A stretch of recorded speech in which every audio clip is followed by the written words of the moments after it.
Medyo pause tayo ngayon.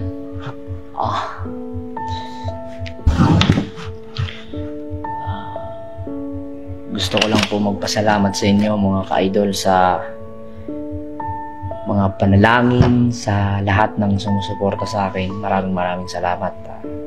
Hindi nyo ako sinukuhan. Kahit ilang beses tayong natalo, then babalik na naman, natalo, babalik na naman. So, masasabi ko talaga sa TNT journey ko ay parang dito ako sinubok kung gaano katatag yung kung paano katatag yung puso ko, yung tapang, no? Kasi kung mapapansin nyo, kung hindi naman sa lahat, no, siguro kung kung iba lang hindi makakaya yung TNT journey ko dito. Yung pagod, lungkot, no, saya, yung experience sa TNT, grabe talaga. Hindi lang singing contest para sa akin yung TNT, yung tawag ng tanghalan, yung It's Showtime. Hindi lang po sa boses, no? Hindi lang po sa kung magaling ka kumanta, kundi yung It's Showtime talaga. Nagpapakita din sila kung paano katatag ang isang contestant o ang isang tao o isang Pilipino. Kasi hindi lang naman yung boses yung inuhubog sa TNT, hindi lang boses yung inaalagaan. Kasi dito rin makikita kung gaano katatag yung isang taong nangangarap, no? So, sa mga lahat ng mga sumusuporta sa akin, maraming salamat. Actually, grabe kahapon yung pressure ko. Halos hindi umabot 1 hour yung rehearsal ko, guys, kahit mga ka-idol. Pero alam nyo, yung disband na banda, hindi ko yun kabisado, hindi ko yun palaging pinapakinggan kasi malayo sa key ko yun, malayo sa genre ko. So naririnig ko lang yung mga kanta nila pero di ko kabisado yun. So ang nangyari kahapon talaga, nung natalo ako sa Friday, pumunta kami sa McDo, bumili ako ng soft drink na malamig, dalawang napakalamig na tubig, uminom ako. Halos lahat ng ininom ko malamig kasi binigyan ko ng kalayaan yung boses ko. Kasi gusto kong uminom, gusto kong kumain ng ice cream. Pero pinigilan ko yung kasi gusto ko na mag-perform ako sa tawag ng tanghalan na maganda yung kalalabasan.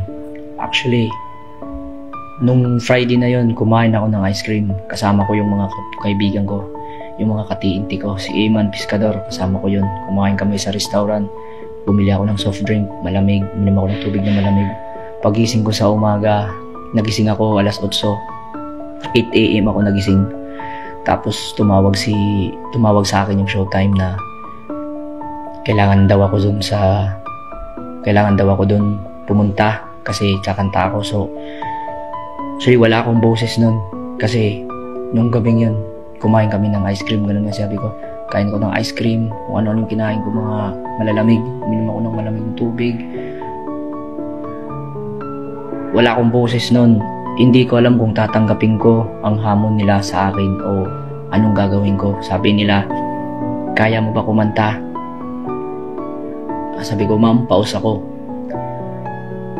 Tapos sabi ni Mimar, paano yan? Gusto namin. Ikaw yung napili ng hurado na mag-perform ngayong huling tapatan. Sabi ko, bakit ako? No? Sabi ko, bakit ako yung napili? Pwede naman sila Emmanuel, pwede naman sila Aaron, pwede naman sila Jessery, yung ibang contestant. Bakit ako yung pinipili ninyo, ma'am? Nagkataon pa, ma'am, na pause ako. Pero sabi nila, si Jessery parang umuwi na pala. Tapos si Aaron, hindi ko alam kung nasan si Aaron. Then si Emmanuel naman, hindi talaga siya pili. Siguro para sa akin, no, lahat naman talaga magagaling dito eh. Lahat ng sumasali sa tawag ng tanghalan magagaling. Kasi hindi makakapasok ang isang contestant kung hindi magaling, kung hindi marunong kumanta. Isipin nyo may yun, no? So para sa akin, hindi lang yung boses yung pinipili ng mga hurado. Hindi lang boses yung pinipili.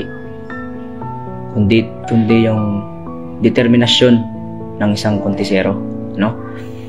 Kasi ako nung tinawagan ako na gusto daw nila kumanta ako sa Huling Tapatan. Actually, nagdalawang isip ako kung tatanggapin ko kasi yung kantang yun hindi ko talaga alam. Yung solo ko, hindi ko yun inaral kasi talo ako. Hindi ko na yun inaral. Di bali na lang kung yung kakantahin ko na may bukas pa, doon ako kukuha sa YouTube, ano? Pero yung kantang may bukas pa, ariglo yun eh. Banda yun. Ginawang ariglo. Hindi whole songs. Hindi buong kanta kakantahin. So meron lang silang kinukuhang tono, yung kinukuhang lyrics. Hindi ko yung pre-practice, no? Hindi ko yung pre-practice. So habang nandun ako sa backstage, kumakanta si Jan Padua, Abodi Andog, Eunice Incantara, no? Ayan, basta si Eunice, then si Ria Jean. Habang kumakanta sila dun, andun ako sa backstage. Pinapakinggan ko lang yung mga kanta. Pinakabisado ko lang. So para sa akin, napakalaking hamon yun para sa akin. Yung iba, sabi ng kaibigan ko, kung sila daw yung tinawagan, hindi nila tatanggapin. Isipin nyo live, on air, yung pagkanta mo, walang rehearsal, no? Kakanta ka sa Showtime, Huling Tapatan, Showtime Live, kakanta ka nang hindi ka ready, ano? So, parang napakalaking hamon yun. Pero ako hindi ko yun inisip kasi alam nyo naman, gusto ko talaga kumanta. Din pangarap ko talaga kumanta. So, yun, tinanggap ko yung hamon nila. Din nagpapasalamat ako kay Mimi Vice kasi pinaliwanag niya on air kung ano yung naging TNT journey ko. Then nagpapasalamat din ako sa Showtime dahil sa mga hurado dahil pinili nila ako. Actually, nung tinawag yung top 3, natawag ako. Hindi ako makapaniwala, guys. So, iba talaga kapag tadhana na. Walang makakapigil pag tadhana na talaga. Walang makakapigil.